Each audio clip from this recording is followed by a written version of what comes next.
हर हर महादेव सभी को। जय श्री हरि विष्णु। आप सभी का एक बार फिर से स्वागत है हमारे चैनल में। आज की अपनी इस वीडियो में हम आप लोगों के लिए लाए हैं आंवला नवमी की बहुत ही सुंदर कथा। कार्तिक मास के शुक्ल पक्ष की नवमी के दिन आंवला नवमी मनाया जाता है। इसे अक्षय नवमी भी कहते हैं। चलिए अब आपको कथा की ओर ले चलते हैं। एक समय पहले की बात है। एक नगर में एक सेठ सेठानी अपने परिवार के साथ रहते थे। सेठ के पास इतना धन था कि इसे संभालने के लिए बहुत सारे नौकर चाकर रहा करते थे। सेठ सुखपूर्वक अपने परिवार के साथ रहते थे। सेठानी ने एक व्रत ले रखा था कि वह हर रोज एक सोने का आंवला दान करती थी। एक दिन सेठ जी की बहुओं ने सोचा कि माँ साहब इस तरह सोने का आंवला दान करती रही तो हमारी सारी संपत्ति तो दान में चली जाएगी, फिर हमारे पास क्या बचेगा। यह सोचकर सारी बहुएं अपनी सास के पास गई और बोली, माँ साहब आप सोने का आंवला दान न देकर सादा आंवला दान दिया करें। बहुओं की बात मानकर सेठानी जी अब रोज एक सादा आंवला दान करने लगी। कुछ समय व्यतीत हुआ। अब बहुओं को सेठानी जी का सादा आंवला दान करने पर भी दिक्कत होने लगी। उन्होंने सेठानी जी को वह सादा आंवला भी दान करने से मना कर दिया। यह देखकर सेठ और सेठानी बहुत दुखी हुए और घर छोड़कर चले गए। चलते चलते वे लोग शाम हो गई और एक पेड़ के नीचे बैठ गए। आज सेठानी जी ने आंवला दान नहीं किया था तो उन्होंने कुछ खाया भी नहीं था। वह दोनों थके हारे वहीं पेड़ के नीचे सो गए। सुबह जब आँख खुली तो देखा कि उनके पास एक आंवले का पेड़ खड़ा था जिस पर बहुत सारे सोने के आंवले लगे हुए थे। सेठानी जी यह देखकर बहुत खुशी हुई।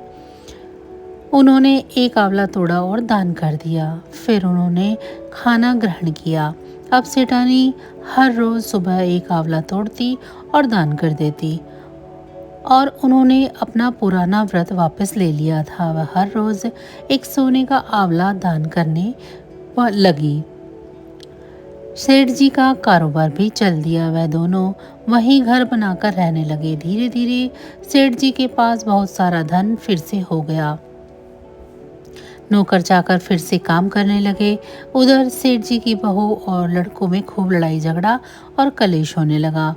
ये बात पे लड़ते झगड़ते मारपीट करते। इस तरह उनके घर में लक्ष्मी जी न रहकर दरिद्रता का वास हो गया। उन लोगों को मजदूरी करके पेट पालने की नौबत तक आ गई। फिर वह लड़के घर से काम की खोज में निकल पड़े। चलते चलते ऐसी जगह पहुंचे जहां उन्होंने आंवला दान करने वाली सेठानी के बारे में सुना। तो लड़कों ने सोचा कहीं वह हमारी माँ तो नहीं है।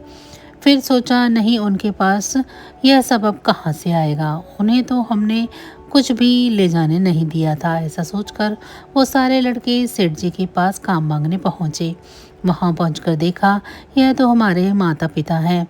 तब वह सारे लड़के अपने माता पिता के चरणों में गिर पड़े और बार बार माफ़ी मांगने लगे। लड़के कहने लगे, हमसे बहुत बड़ा अपराध हुआ है, हमें क्षमा करें। वो सब कुछ धन दौलत घर गृहस्थी सब कुछ आपका है, वह सब हमने आपसे छीना कि हमारी गलती को माफ़ करो। सेठ सेठानी ने अपने बेटों को माफ़ कर दिया। सेठानी एक बार फिर से अपने पूरे परिवार के साथ सुखपूर्वक रहने लग जाते हैं।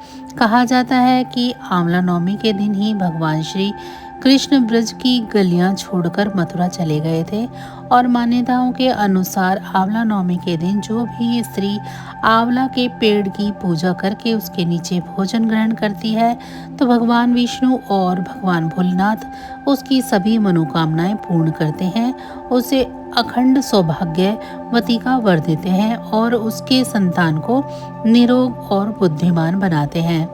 हे विष्णु भगवान, जिस प्रकार आपने सेठ और सेठानी पर अपनी कृपा बनाई उसी भांति इस कथा को कहने और सुनने और हुंकारा भरने वालों के ऊपर भी दया बनाए रखना।